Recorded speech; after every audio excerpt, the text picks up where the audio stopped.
आपे जाना आपे दे आखें से पे केई के। कोई विरले ने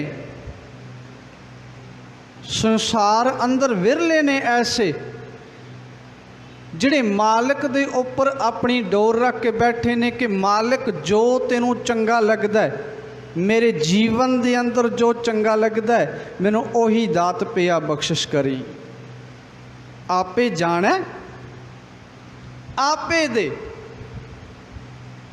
बिन बोलिया सब के जानदा, किस आगे कीजे अरदास। हे मेरे मालिक, मेरे कोल कोई ऐसी जुगत नहीं है कि मैं तेरे अगे कुछ इहो जे संसार के पदार्थ रखा तो तू मेरिया अरदासां मान लेंगा। नहीं, मैं तो तेरी बस रज़ा दे विच, तेरे भाणे विच, तेरे हुक्म दे विच अपना जीवन लैके आ गया हाँ। मेरी अपनी कोई होर इच्छा नहीं, मेरी अपनी कोई होर इच्छा नहीं। तू जानदा है मैनू किहड़ी दात चाहिदी है, कदों चाहिदी है, किस वक्त चाहिदी है, तू अपने आप दे देनी। मैं जोर जबरदस्ती नहीं कर सकता, मालिक दे अगे कोई जोर जबरदस्ती नहीं चल सकती, उस अगे हुक्म नहीं चल सकता। उत्थे ते मालिक अगे अरज़ोई है, जे उन्होंने भावंदा है तो वह झोली पा देगा। पिछे भी आया सी, जो तुद भावै साई भली कार। हुण इत्थे जिहड़ा भरोसे च बैठा है ना, रब दे विश्वास विच जिहड़ा बैठा है, जिहड़ा रब दी रज़ा विच बैठा है, उही उसकी अवस्था यह है, वो हरदम इहो ही उचारदा है, आपे जाना आपे दे। एक घटना साझी कर लवां। कुछ समा पहला किते गल चली ते सज्जण ने आकर के दूजे नाल गल कीती कि इस दे घर दे अंदर औलाद नहीं आ रही। क्यों नहीं? क्योंकि साडे डेरेदार जिहड़ा है ना उसनूं नहीं मनदा, साडे डेरे दे डेरेदार नूं नहीं मनदा। जे किते साडे डेरे दे डेरेदार नूं मनदा होवे, उत्थे आके अखंड पाठ सब करा लवे, मन लवे, उसनूं औलाद हो जाएगी। डेरेदार बड़ा पहुंचण वाला है, पहुंचे होया है। अपने डेरेदार दियां तारीफां करके ये कहना कि साडे डेरेदार नूं मन्नोगे तो रब तो ठोक पै के कुछ बख्शिश करेगा। तो गुरु ने आखिया, गुज्जी छन्नी नाही बात, गुरु नानक तुठा जिनकीनी दात। गुज्जी छन्नी नाही बात, गुरु नानक तुठा जिनकीनी दात। जब धन गुरु अर्जन पातशाह महाराज जी के गृह विखे धन साहिब श्री गुरु हरगोबिंद पातशाह का प्रकाश होया ना, उस समय भी कईयां ने आखिया, कहानी बड़ी प्रचलित की गई साडे समाज दे अंदर। बाबा बुढ़ा जी ने वर दिता है, फिर गुरु हरगोबिंद पातशाह महाराज प्रकाश होया तो गुरु अर्जन पातशाह महाराज जी के कन्ना में जब गल पई कि लोगों ने कहना शुरू किया, बाबा बुढ़ा जी बुजुर्ग अवस्था दे विच ने, माता गंगा जी की देखभाल करने लई जाया करते सन, पुछण जाया करते सन, सेवा संभालों की करया करते सन। तो लोगों ने कहना शुरू कर दिता, वर मिले है। तो गुरु अर्जन पातशाह महाराज जी नूं बाणी दे अंदर कहना पिया, कहने लगे नहीं, रब दी दात दा शरीक कोई होर नहीं हो सकता।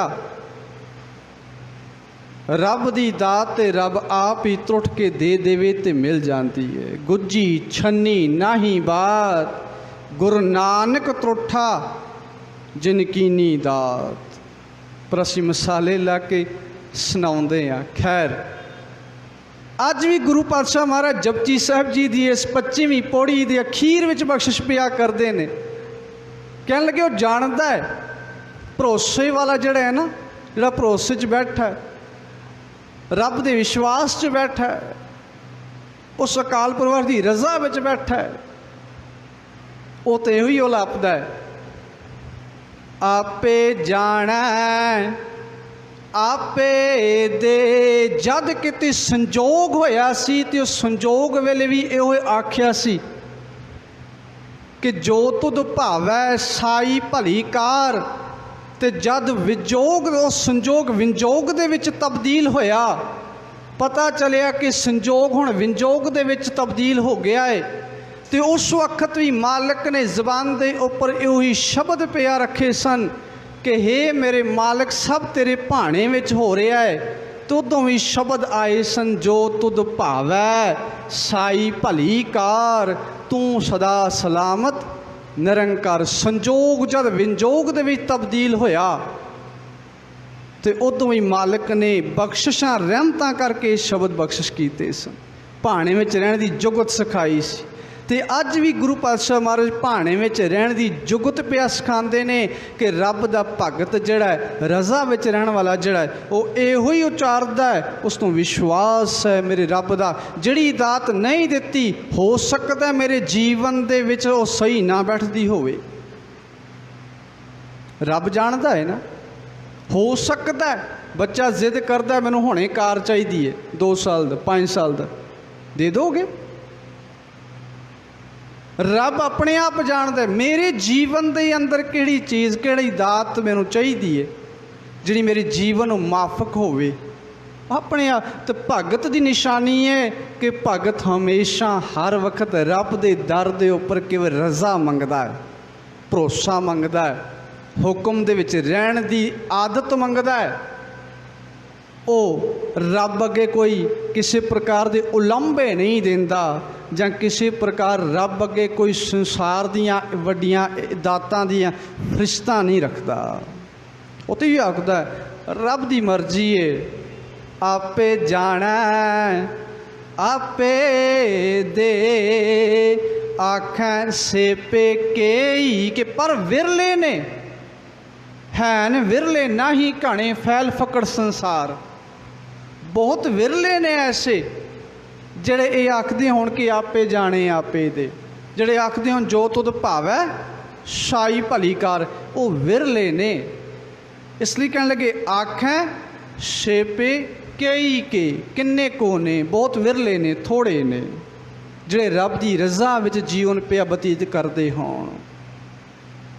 इसलिए कहने लगे जिहड़े रब की रज़ा विच जीवन बतीत करते ने ते आखदे ने आपे जाने आपे दे। वेखी मेरा मालिक उन्होंने सिफत सलाह बख्शिश करता है। वो मनुख ही पातशाहां दा पातशाह बन जाता है, वो भगत पातशाहां दा पातशाह बन जाता है। जिसनों बख्शे सिफत सलाह। हुण जिहड़ा भगत है रज़ा विच रह रहा है, रज़ा च रह के मालिक की सिफत सलाह कर रहा है, तो सिफत सलाह भी बख्शी मालिक ने है। तो वो भगत ही नानक पातशाही पातशाह। ये नानक वो भगत जन पातशाहां दा पातशाह है, जिहड़ा रज़ा ते हुक्म विच जीवन बसर करदा है, जाच सिख रहा है, रज़ा विच रहण दी जाच सिख रहा है, तो रब अगे उलंबे नहीं देंदा। संसारिक पदार्थां दे लई, क्योंकि संसारिक पदार्थ जिहड़े हन वो की हन, संसारिक पदार्थ केवल संसार तक सीमित ने, उन्होंने नाल नहीं निभना, वो संसार तक सीमित ने। पता नहीं संसार दे विच ही मेरे काम आ सकन कि ना आ सकन। 5 दिन पहलां दी एक घटना साझी कर लवां। एक बुजुर्ग जोड़ा चंडीगढ़ तो आया, गणेश नगर बाहर रोड के उपर बैठा होया, ना उसनों पुत्र घर वाड़ रहे ते ना धीआं घर वाड़ रही। हुण ना धीआं घर वाड़ रही करके नहीं कि उन्होंने भूआ के घर छड्ड आओ। फोन किया ना उन्होंने, वीडियो वायरल हुई, किसी गुरसिख प्यार ने उन्होंने पूछा, एड्रैस लिया, तो उस बुजुर्ग जोड़े के जोड़े बच्चे हैं वो चंगे वैल एजुकेटेड अते चंगियां कोठियां कारां विच जीवन बसर करने वाले। की आखोगे, बड़ी एजुकेशन है, बड़े वड्डे लोग ने, पर उस फर्ज को ना निभा सके तो माता पिता सड़क पर उड़ रहे। इसलिए जे दात मंगनी है तो रब अगे, मेरे मालिक अगे उसके गुणां की दात मंगी जाए। जे दात मंगनी है तो मेरे मालिक अगे भरोसे की, सहनशीलता की, उसके रज़ा विच रहण की दात मंगी जाए, ताकि वह निभदी है इत्थे भी तो उत्थे भी, और लोक परलोक सहाई होंदी जे मेरे मालिक दे गुण। इसलिए कहन लगे जिसनों मेरे मालिक दे गुण मन विच हन, पल्ले हन, जिहड़ा रब दी भगती विच बैठा है ते रज़ा च बैठा है, हे नानक वो पातशाहां दा पातशाह है।